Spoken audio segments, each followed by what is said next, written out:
अखिलेश यादव ने फोन ना किया होता तो बेटे की बॉडी शायद ना मिलती। जी हां, मंगेश यादव एनकाउंटर पर पिता ने कई बड़े खुलासे किए हैं और कई बड़े आरोप भी लगाए हैं। आज हम इसी पर करेंगे बात। नमस्कार, 4 PM पर आप सभी का स्वागत है। सुल्तानपुर में सराफा व्यापारी की दुकान में करोड़ों की लूटकांड को लेकर सियासत रुकने का नाम नहीं ले रही है। इस लूटकांड को लेकर जमकर राजनीति हो रही है। लूट के आरोपी मंगेश यादव का एनकाउंटर यूपी पुलिस और बीजेपी सरकार पर तमाम सवाल खड़े कर रहा है। इस एनकाउंटर को लेकर विपक्ष बीजेपी पर लगातार हमलावर है। अखिलेश यादव से लेकर मायावती, राहुल गांधी, विपक्ष के तमाम नेता एनकाउंटर को लेकर बड़े बड़े बयान दे रहे हैं और बीजेपी सरकार को घेर रहे हैं। वहीं अब मंगेश यादव के पिता ने कई बड़े खुलासे किए हैं। बता दें कि सपा अध्यक्ष अखिलेश यादव ने मंगेश यादव के परिजनों से फोन पर बात की थी और कई बड़े आरोप मंगेश यादव के परिजनों ने लगाए थे। वहीं अब मंगेश यादव के पिता का एक बड़ा बयान सामने आया है, जिसमें वो ये कह रहे हैं कि अगर अखिलेश यादव का फोन ना आता तो उनको मंगेश यादव की बॉडी ना मिलती। जी हां, ये बड़ा बयान और बड़ा आरोप, बड़ा खुलासा मंगेश यादव के पिता ने किया है। मंगेश यादव के एनकाउंटर को लेकर सियासत इस वक्त गरमाई हुई है, क्योंकि आपको पता है कि यूपी की 10 विधानसभा सीटों पर उपचुनाव होना है। तो जितने भी मुद्दे इस वक्त आ रहे हैं उस पर विपक्ष और सत्ता पक्ष दोनों जो है एक दूसरे पर हमलावर है। मंगेश यादव के पिता ने एनकाउंटर को लेकर पुलिस पर सनसनीखेज आरोप लगाए हैं। उन्होंने दावा किया है कि पुलिस वाले जल्द से जल्द उनके बेटे का अंतिम संस्कार करवा देना चाहते थे। अगर अखिलेश यादव का फोन नहीं आता तो पुलिस उन्हें बेटे की बॉडी तक नहीं देती। ये बड़ा आरोप मंगेश यादव के पिता लगा रहे हैं। आपको बता दें कि मंगेश यादव के पिता ने एक निजी चैनल को दिए गए इंटरव्यू में कई बड़े खुलासे किए हैं और कई गंभीर आरोप लगाए हैं। मंगेश के पिता ने बेटे के एनकाउंटर को लेकर कहा कि इसकी सीबीआई जांच होगी तो सच सामने आ जाएगा। वो कहते हैं कि जब सही से जांच होगी तो ये साफ हो जाएगा कि हमारा लड़का, हमारा बेटा कितना गलत था, गुनहगार था या फिर नहीं था। लेकिन सीबीआई जांच हो, अगर सही से जांच नहीं होगी तो सच सामने नहीं आ पाएगा, क्योंकि दबाव बनाया जा रहा है। कौन दबाव बना रहा है, किसके ऊपर दबाव बनाया जा रहा है, ये एक बड़ा सवाल इस वक्त खड़ा हो रहा है। वही एक और सबसे बड़ा खुलासा उन्होंने जो किया उसने सभी को हैरान कर दिया। उसके बारे में हमने आपको शुरुआत में बताया भी। वो कहते हैं कि अगर अखिलेश यादव का फोन नहीं आता तो वो हमें बॉडी नहीं मिलती। जी हाँ, यानी कि वो कहते हैं कि अखिलेश यादव का फोन आना और उनके बेटे की बॉडी उनको मिल जाना। अगर अखिलेश यादव का फोन नहीं आता, उनके बेटे की बॉडी न मिलती और वहीं खत्म कर देते। आज भी हमारे गांव आसपास के लोग हमारे सपोर्ट में हैं, क्योंकि हमारा लड़का गलत नहीं था, घर से गलत उठाया गया है, इसलिए सब हमारे लिए लड़ाई करने के लिए तैयार है। सीबीआई जांच हो जाएगी तो सब पता चल जाएगा कि कौन चोर है और कौन क्या है। मंगेश यादव के परिवार के मुताबिक उनके बेटे को 2 दिन पहले ही पुलिस पूछताछ के बहाने ले गई थी और फिर 5 सितंबर को बताया गया कि उसका एनकाउंटर हो गया। परिवार का कहना है कि जब पुलिस उसे घर से ले गई थी तो फिर एनकाउंटर कैसे हो गया। परिवार के इन आरोपों की जांच होनी चाहिए, क्योंकि आरोप कोई छोटे नहीं है, बड़े आरोप लग रहे हैं। सवाल तो बनता भी है कि अगर किसी को पुलिस पूछताछ के लिए ले जाती है तो उसका एनकाउंटर कैसे हो जाता है। वो तो पुलिस कस्टडी में होता है, पुलिस की वो देखरेख में होता है। वैसे भी योगी सरकार में एनकाउंटर पर सवाल न खड़ा हो, ऐसा हो ही नहीं सकता। इससे पहले भी जितने एनकाउंटर हुए हैं उसमें सरकार पर हमेशा सवाल खड़ा हुआ है। वहीं मंगेश यादव एनकाउंटर को लेकर सपा अध्यक्ष अखिलेश यादव लगातार बीजेपी सरकार पर तो हमलावर ही हैं। बीजेपी भी उनके बयानों का जवाब दे रही है। तो वहीं बसपा सुप्रीमो मायावती भी अभी इस मामले में बीजेपी सपा वो दोनों पर हमलावर हैं। मतलब इस मामले को लेकर जमकर राजनीति हो रही है। सीएम योगी आदित्यनाथ ने भी मंगेश यादव एनकाउंटर पर बड़ा बयान दिया। उसके बाद अखिलेश यादव ने फिर से पलटवार किया। पहले आप सुनिए कि मुख्यमंत्री योगी आदित्यनाथ ने क्या कुछ कहा, फिर आपको बताएंगे कि उसका जवाब अखिलेश यादव ने दिया कैसे। पहले आप सुनिए सीएम योगी को। और आप देखते होंगे जब उनके किसी एक माफिया सागिर्द को, किसी डकैत को जो पुलिस मुठभेड़ में मारा जाता है, जब मारा जाता है तो इनकी दुखती हुई नस पर जैसे पुलिस ने उंगली रख दी हो, तब ये चिल्लाने लगते हैं।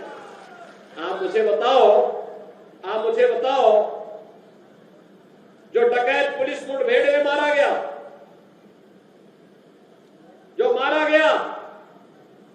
अगर वह डकैत जैसे हथियारों का प्रदर्शन करते हुए डकैती डाल रहा है, वहां ग्राहक भी बैठे हैं, ग्राहकों को खड़ा करके एक तरफ करके अगर गोली मार देता तो क्या उनकी जान को ये समाजवादी पार्टी वापस कर पाती क्या? और वो किसी भी जाति के हो सकते थे। ग्राहक वो यादव भी हो सकता था, दलित भी हो सकता था, किसी भी जाति का हो सकता था, क्योंकि किसी को बेटी की शादी करनी होती है, किसी को कोई विदाई में कोई जेवर देना होता है। जेवर की परंपरा हमारे इतिहास का एक महत्वपूर्ण कार्य का हिस्सा है, मांगलिक और एक शुभ कर्म का हिस्सा माना जाता है। और अगर जेवर खरीदने के लिए किसी शराब और किसी सुनार के घर में व्यवसायिक प्रतिष्ठान में कोई ग्राहक गया है और उस ग्राहक के साथ लूट हो, उस व्यापारी के साथ सरेआम लूट हो, डकैती डाल करके करोड़ों रुपए की डकैती डाल दी जाए, अगर डकैत हत्या करके भाग गया और पुलिस के पास सुराग नहीं मिलती तो यही लोग बोलते देखिए साहब अराजकता है। और अगर पुलिस ने पकड़ लिया, कार्रवाई कर दी और फिर आपसी मुठभेड़ में डकैत मारा जा रहा है, तो समाजवादी पार्टी को बुरा लग रहा है, कह रहे साहब ये नहीं होना चाहिए था। तो सुना आपने किस तरह से योगी आदित्यनाथ ने सपा पर हमला बोला। वहीं अखिलेश यादव ने इशारों में हमला बोलते हुए एक्स पर लिखा कि जिनकी अपने दल में कोई सुनवाई नहीं, उनकी बातें कौन सुने, वैसे भी जाने वालों की बात का क्या बुरा मानना।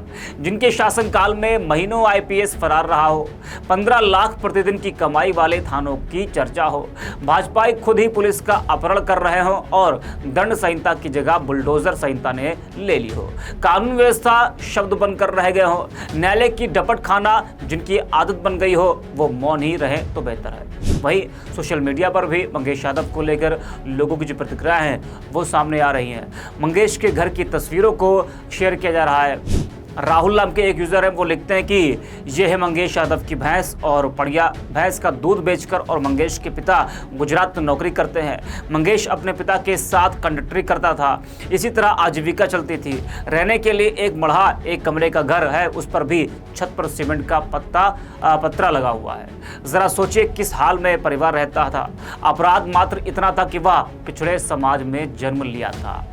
तो मंगेश यादव एनकाउंटर के बाद लगातार यही सवाल उठ रहा है कि बाकी जो आरोपी पकड़े गए हैं या जो अभी तक नहीं पकड़े गए हैं उनका एनकाउंटर क्यों नहीं हो रहा है, सिर्फ मंगेश यादव का ही एनकाउंटर क्यों। विपिन सिंह नाम का जो आरोपी पकड़ा गया है उसके ऊपर तो 36 से 37 मुकदमे केसेस दर्ज है उसके ऊपर, और जो ये मंगेश यादव जिसका एनकाउंटर हुआ है उसके ऊपर जो खबरों में चल रहा है कि 8 से 10 केस उसके ऊपर दर्ज है। तो जिसके ऊपर सबसे अधिक केस दर्ज है उसका एनकाउंटर नहीं होता है और पुलिस बिना हथकड़ी के उसको ले जा रही होती है, लेकिन मंगेश यादव के एनकाउंटर हो जाता है क्योंकि वो पिछड़े समाज से आता है। इस तरह की बातें लगातार की जा रही है। जैकी यादव नाम के यूजर हैं, वो लिखते हैं कि उत्तर प्रदेश का मशहूर डकैत मंगेश यादव, जिसे जांबाज पुलिस अफसर डीके शाही जी की टीम ने एनकाउंटर में मार गिराया है, उस डकैत मंगेश यादव का यह घर देखिए, इतना आलीशान और भव्य घर इस डकैत ने ऐसे ही लूट करके बनाया था।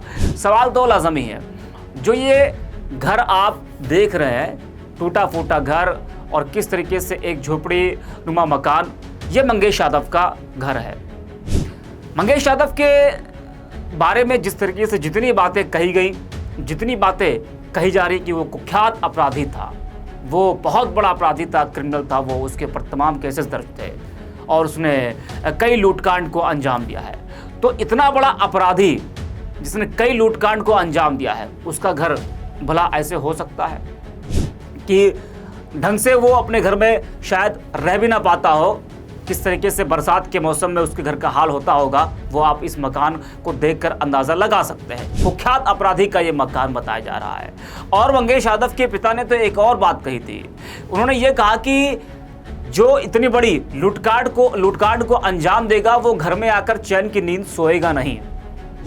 इसका मतलब उनका यह कहना है कि मंगेश यादव ने अगर लूटकांड किया था तो फिर वो घर क्यों आता, वो घर से बाहर होता, वो कहीं और होता, वो घर आता ही ना। इसका मतलब कि उनके पिता का यह साफ कहना है कि उनका बेटा मंगेश यादव इस लूटकांड में शामिल नहीं था। इस तरह के तमाम जो आरोप है वो अभी तक लगाए जा रहे हैं। हालांकि सीबीआई जांच की मांग मंगेश यादव के पिता ने की है। अब सीबीआई जांच की मांग मंगेश यादव के पिता की पूरी होती है या फिर नहीं, क्या सीबीआई जांच इसमें होगी, इसका इंतजार करना होगा। लेकिन इस पूरे मामले को लेकर जमकर अब राजनीति हो रही है। इस वीडियो में इतना ही। आप देखते रहिए 4 PM।